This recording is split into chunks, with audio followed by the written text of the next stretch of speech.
I was taken aback by my mother-in-law's unexpected words. "I didn't expect you to afford such a place." "Well done, dear. We're more than happy to move in with you." My confusion deepened at her statement. "Excuse me," I interjected, feeling the need to clarify. "With this upgrade, I don't mind holding off on the divorce. Remember, I'm single now, Lucy, 35, working as a doctor at the Women's Health Clinic. My apartment, a comfortable 15-minute drive from work, accommodates not just me but also my husband, William, and his parents. My marriage to William commenced 5 years ago, accompanied by his condition that we live with his parents. Being an only child, I understood his familial obligations. Despite knowing this beforehand, I agreed wholeheartedly. Thus, when we tied the knot, we opted for a larger apartment, embracing life with his parents as part of our domestic arrangement. Initially, when we began our cohabitation, William's parents assured me, "As a doctor, Lucy, you're undoubtedly busy. Leave the household chores to us. Your father-in-law and I will handle everything else while you focus on your work." And true to their word, they diligently managed all cooking, cleaning, and domestic tasks, affording me the luxury of concentrating solely on my professional duties. I assumed William enjoyed the same privileges. However, our dynamic shifted dramatically 6 months later. Abruptly, William resigned from his job. Taken aback, I inquired, "What's prompted this decision? Why quit?" His response was startling. "I believe I've put in my fair share. I need a hiatus before embarking on a fresh start. Besides, even without my income, we won't struggle financially with yours." I countered, "But why such a significant decision without consulting me? You can't guarantee finding another job. What if something happens to me?" His reply was dismissive. "There's no need for pessimism. We have savings to fall back on." Attempting to reason, my mother-in-law intervened. "Now, Lucy, don't be too hard on him. William has toiled diligently thus far. A break is well deserved. Wouldn't you agree? You can compensate for his absence by working a bit harder." Stunned into silence, I pondered the unfairness of her suggestion. My workload was already demanding, and it seemed ludicrous to imply that I should bear the brunt of our financial responsibilities while William enjoyed a respite. After all, I too faced challenges. Upon hearing my retort, my mother-in-law's expression shifted abruptly. With raised eyebrows, she retorted, "Let me remind you, Lucy, you're not the sole one grappling with difficulties here. While you were at work, your father-in-law and I were tending to the household tasks alongside our own jobs without respite. If you insist on such talk, we'll cease our contributions to the household. From now on, you're on your own." Her words struck me dumb. With that declaration, my mother-in-law and William exited the room, heading to the living room to watch TV. Thus began my solitary struggle to juggle both household chores and my job. No one else would lift a finger to help. Takeout meals became a regular occurrence, likely to stave off hunger in their absence of cooking. However, their preferences leaned towards pricey options like sushi, leading to mounting demands for increased funds to cover food expenses. "Lucy, ensure there's enough money for our meals. Are you aiming to starve us?" they plead. Even when I urged restraint, my mother-in-law would counter, "How heartless to suggest scrimping on food when we're confined at home with no other indulgences. You're such a heartless person, neglecting your responsibilities to care for your in-laws." "Perhaps divorce is the answer," he declared. Exasperated, I relented, increasing the funds allotted for food, enabling my in-laws and William to indulge in whatever culinary desires they fancied. During a brief break from work, I dashed to a nearby gas station to pick up a few essentials. Upon reaching the counter for payment, I realized my card was missing and my wallet seemed lighter. Momentary confusion gripped me before I hurried home immediately after work. Bursting into the living room, I was met with the sight of a gleaming new television. "Welcome home, Lucy." "Back so soon," chimed in William, his voice laced with fond innocence. "Isn't it splendid, Lucy?" added my mother-in-law, their faces adorned with sinister smirks. "What's this? How did you manage to afford this?" I questioned, baffled by the sudden splurge. "We had savings, obviously." "Savings," came the casual reply. My mother-in-law seized the opportunity to chime in, her tone dripping with fond gratitude. "Oh, Lucy, we had no idea you were saving so diligently for us. You should have mentioned it sooner. With your dutiful contributions, we can now enjoy even more luxuries. You've finally proven your worth as a daughter-in-law." Spotting my card on the table, I exclaimed, "Wait, did you use my savings? And how did you obtain the PI?" The response was dismissive. It's simple to deduce. After all, we're family, my mother-in-law asserted with a satisfied grin. Using William's birthday as the PIN shows your affection for him, she added, seemingly pleased with her deduction. I didn't choose the PIN with William in mind. It simply remained unchanged since our marriage. And my feelings towards William are not as they once were, I confessed. Unfazed, both my mother-in-law and William continued their audacious demands. You haven't fulfilled your duties as a daughter-in-law thus far. There's no need to make a fuss over this. Your obligation is clear. Hand over your savings to us quietly. We expect 3,000, no, 4,000 monthly from now on. Don't try to hide your earnings.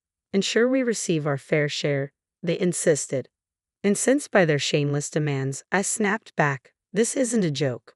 Why should my hard-earned money line your pockets? If you desire funds, earn them yourselves. This applies to you both, mother-in-law and father-in-law. Show some decency and consider household finances before attempting to extort from me. The room fell into a heavy silence, the weight of my words hanging in the air. Yet it took no time for my in-laws to retaliate. Such impertinence, daughter-in-law. Is that how you address your mother-in-law? We see no semblance of gratitude from you. What use is a daughter-in-law who only brings money? Your audacity is beyond belief. There's a line you've crossed, my father-in-law seethed. William, unable to contain his frustration, stormed off to his room, though he soon returned with a piece of paper in hand. Here, he thrust it towards me. It was a divorce decree. To my disbelief, not only was William's signature present, but also those of my in-laws as witnesses. File it if you dare, but be prepared to vacate this condo. Living with a stranger is out of the question. Unlike his wife, William is capable, my father-in-law declared sternly. Lucy will overlook your outburst as a momentary lapse. However, any further defiance will lead to your divorce, they jeered, their laughter filling the room. Anger boiled within me, but so did a glimmer of satisfaction. Yet now wasn't the time for retaliation. Suppressing my urge to lash out, I calmly stated, I'll begin moving my belongings and essentials before making my way to my room. My in-laws and William wore expressions of bewilderment. Did they believe I'd beg for forgiveness at the mere mention of divorce? How naive. The divorce papers, complete with signatures, served as a stark reminder of their intentions. Swiftly, I gathered my belongings and declared, I'm leaving. Don't expect me to come to your aid, even in times of trouble. With that, I departed our condo, the divorce papers securely in my possession, seeking refuge in a nearby business hotel for the night. Taking swift action, I canceled the card William had utilized online. Upon checking my balance, I discovered that the once plentiful account, boasting over $10,000, now contained a mere $3,000. Curiosity piqued, I pondered over their extravagant expenditures. However, my savings weren't limited to that account alone. As a precaution, I had sizable reserves in 2 other accounts linked to them. Though stunned to see $7,000 vanish, I deemed it a necessary sacrifice to sever ties with that family. The following day, I wasted no time and headed straight to the city office to submit the divorce papers. With a sense of relief, I watched as they were duly accepted. To assure the finality of the matter, I double-checked my family register certificate, confirming my newfound status as a divorced individual. At last, I had severed ties with that troublesome mother-son duo. While the urge to rejoice surged within me, I remained composed, knowing there were still tasks at hand. My next stop was a real estate agency, where I attended to 2 crucial matters. Firstly, I invested in a home of my own, utilizing the savings I had diligently accrued over the years. Through this process, I came to grasp the true significance of living life on my own terms. The realization dawned upon me that freedom was a precious commodity, one that could easily be compromised. I understood the importance of seizing opportunities promptly and asserting my autonomy without hesitation. I settled into my new single-story house, reveling in its spacious living room, practical kitchen, and a coveted walk-in closet, all mine. Determined to make it truly mine, I spent the day furnishing every nook and cranny, moving in whatever I could manage. The following 3 days were a whirlwind of shopping, acquiring essentials, and indulging in the thrill of creating my sanctuary. While the expense of replacing everything was significant, I deemed it a worthy investment for a fresh start. A few days later, as I sat down to dinner around 8 p.m., the doorbell interrupted my solitude. Curious as to who could be calling at such an hour, I glanced at the intercom screen to find a familiar sight. William, my former mother-in-law, and my former father-in-law. Almost a nostalgic scene. Anticipating their arrival, I approached the door and swung it open. Before I could utter a word, William launched into a tirade. What's the idea? Disappearing without a word? It's madness. His outburst prompted his parents to intervene, urging him to calm down. William, take a breath. We agreed to discuss this calmly later, remember? His mother interjected soothingly. Exactly. Look at this place, isn't it fantastic? It's far more spacious and inviting than our cramped condo, his father added, attempting to diffuse the tension. Despite my protests, they barged into my home without hesitation. Hold on, you can't just waltz in here uninvited, I objected, but my pleas fell on deaf ears. Enough. This is as much our place as yours. What's the harm in us visiting? William retorted, brushing aside my objections. With that, they proceeded to explore my home. The furniture isn't to my taste, but I must admit, the layout is quite decent. It might even be more comfortable than our current condo, his father remarked, surveying the space. I never imagined you could afford such a place. Well done, dear. We don't mind moving in with you, my mother-in-law remarked. Excuse me, we're informing you that we've approved this condo. We'll be residing here with you. Perhaps we can overlook your past transgressions. Though your conduct as a daughter-in-law has been supper, we acknowledge your gesture in securing this residence for us. Perhaps William will find it satisfactory. I suppose I can overlook this. If we can reside here, I don't mind remaining married to you, she continued. Excuse me, who's the wife and who's not getting divorced? I interjected, confused by their assertions. The room fell silent as the three exchanged puzzled glances. I'm not married, you know. I'm single, I clarified. Rather than showing astonishment, they seemed unable to comprehend my words. What nonsense are you spouting? Do you think you can escape the consequences of your disrespect? My father-in-law retorted. In response, I thrust the divorce certificate into William's stunned face, causing a visible shift in their demeanor. Lucy, how dare you take such action without consulting us? Do you expect forgiveness? My mother-in-law demanded. Yes, I do. After all, you provided it to me for that purpose, didn't you? I replied calmly. Lucy, how dare you take such action without consulting us? Do you expect forgiveness? She repeated, her tone growing more agitated. Forgiveness. Your names were clearly stated on the divorce notice, weren't they? Including your names implies a decision was made, doesn't it?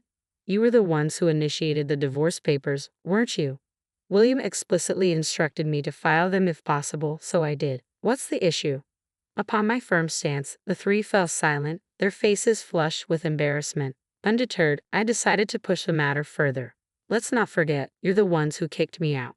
It appears you've conveniently overlooked the fact that the condo you currently inhabit is registered under my name. Now that we're estranged, I see no reason to uphold that agreement. Hence, I've terminated it. If you fail to vacate within a week, I'll have you forcibly removed from the premises, I declared. Their expressions quickly shifted from anger to shock, their faces draining of color. With determination, I executed my final move. Dialing a number on my phone, I addressed the receiver. Hello. I regret to inform you that there are trespassers in my home. Yes, 3 individuals who have forcefully entered my property. Please dispatch assistance immediately. The address is. I had summoned the police. As their protests rang in my ears, I remained resolute. Don't assume you can escape consequences. One of them exclaimed. What kind of daughter-in-law are you? It's appalling to involve the authorities in family matters. Remember this. Another added, their words a futile attempt to deflect accountability. With their parting remarks echoing in the air, each swiftly departed from my home. As I had repeatedly stated, I was indeed single. Finally, my battle had drawn to a close. I had braced myself for potential retaliation, expecting them to target me at the hospital where I worked. Surprisingly, they never materialized. Stubbornly, they remained in the apartment even after the expiration of the week-long eviction notice. Shortly thereafter, I received a call from the real estate agent. However, I promptly informed them, those individuals are complete strangers to me. Consequently, they were charged with trespassing and promptly dealt with by the authorities. Each was fined $1,000, but unsurprisingly, none could afford to pay. A relative from the countryside stepped in and settled the fines on their behalf. Subsequently, they were forcibly relocated to the countryside. It's likely that by now, they're toiling away on a farm, unpaid, under the watchful eye of their relative. For me, life is unfolding smoothly. Embracing my newfound independence, I've rediscovered the joys of living alone. After years of prioritizing others over myself, every day feels like a fresh start. Moving forward, I'm determined to savor each moment and seize the opportunities that come my way, ensuring that I make the most of this precious life.